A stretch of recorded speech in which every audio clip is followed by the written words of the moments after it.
Okay, let's talk about that really strange, kind of uncomfortable feeling a lot of us get when someone says something nice about us. And I'll give you a spoiler right up front. The reason for it has absolutely nothing to do with being modest.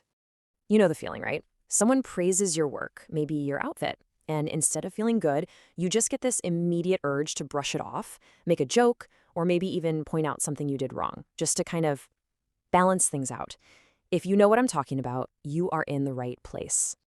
And this right here is the big idea we're going to unpack. That feeling, that discomfort, it isn't just some weird social quirk. No, it's actually a defense mechanism.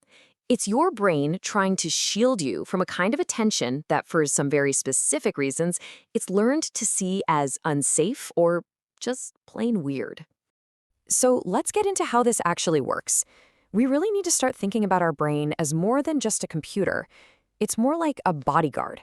It's constantly filtering everything we experience to keep us safe and to make sure everything lines up with our own deep down sense of who we are.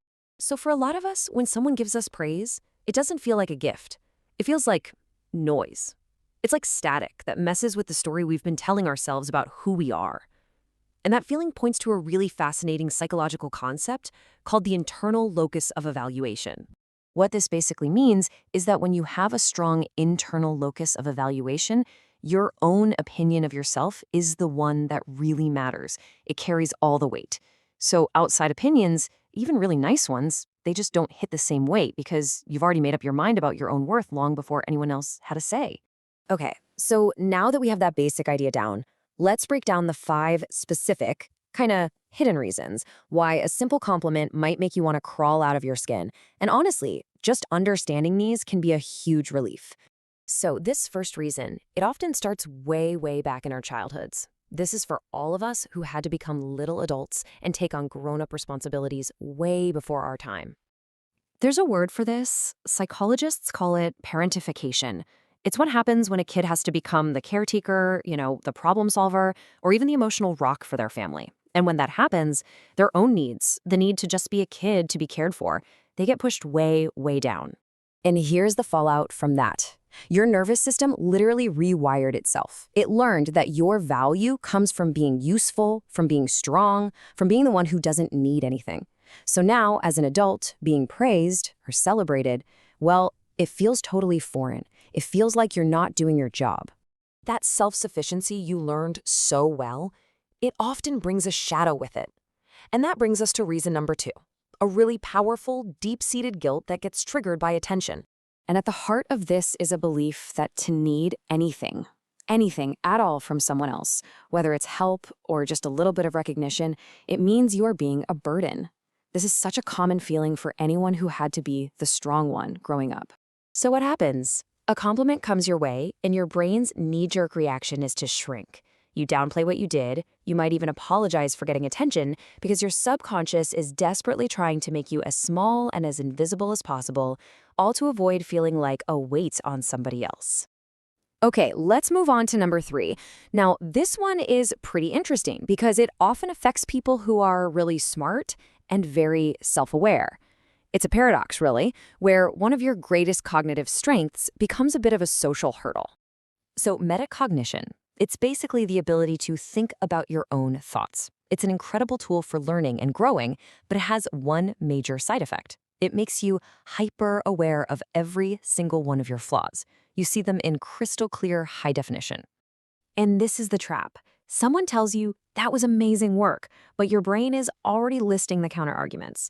But I missed that one detail, and I know I could have done that other part way better, and I'm definitely not an expert on this yet. The praise feels false, Like they just don't have all the information. It makes you feel like a bit of a fraud. All right, reason number 4. Now, this one can easily be mistaken for being shy or insecure, but it's actually a sign of massive inner strength. So if you're someone with high internal validation, you probably value your privacy way more than popularity. Since you judge yourself by your own standards, praise from someone else can honestly feel like an intrusion. It's like being dragged on stage to receive an award for something you already gave yourself a quiet pat on the back for. In that light, a compliment isn't a reward, it's a disruption. And that brings us to our 5th and final reason, which is all about safety and self-protection that's been built up from past experiences. Look, If you've ever dealt with praise that came with strings attached, or you got support that vanished when you really needed it, your brain learns to be cautious. Having a high trust threshold isn't you being pessimistic, it's an adaptive survival skill. You subconsciously start scanning compliments for their true motive, wondering, is this real or do they want something? Staying guarded is just how you protect yourself from getting hurt again. So when you pull all of these 5 pieces together, a pretty clear picture starts to emerge. Your struggle with taking a compliment, it is not a flaw. It's the end result of a highly, highly developed skill, self-reliance. Your guardedness is proof that you know how to protect yourself. So where does that leave us? What do we do with all this? Well, the way forward isn't about fixing some problem in yourself. It's about changing your perspective and maybe giving yourself a little permission. Let's really sit with this for a second. If being guarded is a skill you had to learn to survive, then what does it even mean to heal from it? Does it mean you have to just tear down all your walls and let everyone in? I think we know the answer is absolutely not. Healing is not about getting rid of your strength or becoming naive. It's about realizing that the situations that forced you to hide, to be small, they might be over. It's about learning very slowly and very carefully that it can be safe to be seen, safe to be celebrated, and safe to accept a little softness. So if you take away one thing, let it be this. You are not broken because you're guarded. You're not weird for feeling awkward. You are simply a product of your life's experiences. And now, you are allowed to take up space. You are allowed to be enough just as you are.